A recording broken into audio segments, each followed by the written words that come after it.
Tonight, we travel softly through the sleeping streets of Paris. The city of lights feels different at night. Quieter, slower, gentler somehow, while most of the world is asleep. A few souls are still awake, working quietly beneath the glow of street lamps and winter stars. Our story begins with a baker named Jean-Pierre. He owns a small boulangerie near the Rodin Museum, tucked inside the peaceful streets of the 7th arrondissement. The bakery has belonged to his family for generations, long before the city filled with cars and bright lights. His ancestors baked bread here through cold winters and quiet mornings. And tonight, just like every night, Jean-Pierre wakes before dawn. The apartment above the bakery is still dark. His wife sleeps peacefully beside him as he carefully rises from bed. Outside the window, Paris rests beneath a blanket of snow. The rooftops shimmer softly beneath the pale winter stars. Everything feels still, almost timeless. Jean-Pierre pauses for a moment in the silence. His bare feet rest against the warm wooden floorboards. He breathes slowly in and slowly out, in and out.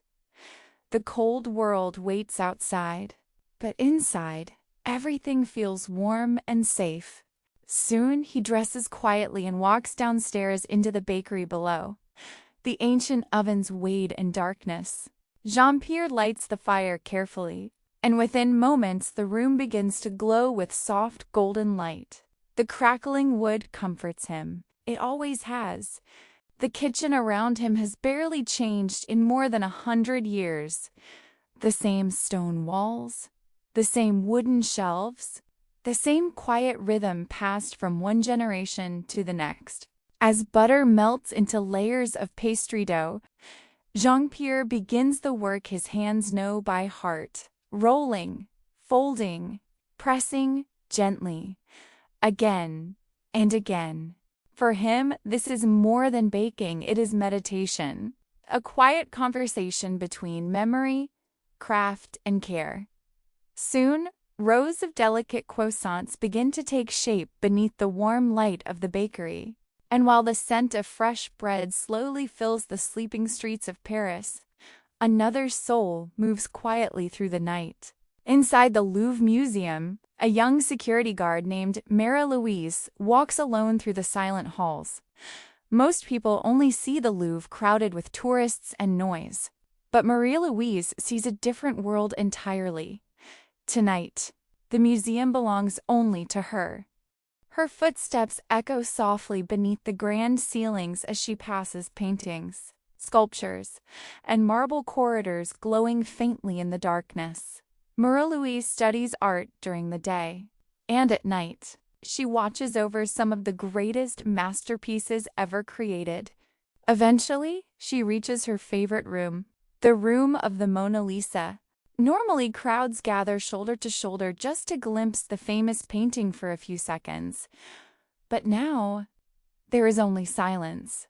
Marie-Louise stands alone before the portrait.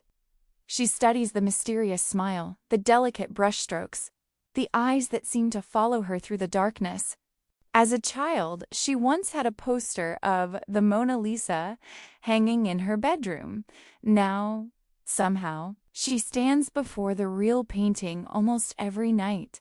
And in the stillness of the museum, she feels connected to the artist who painted it centuries ago, Leonardo da Vinci. She imagines him quietly working beneath candlelight, patiently adding each careful detail, never rushing, never forcing the process.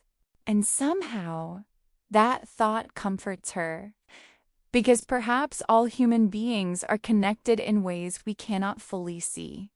Through art, through memory, through the quiet work we leave behind.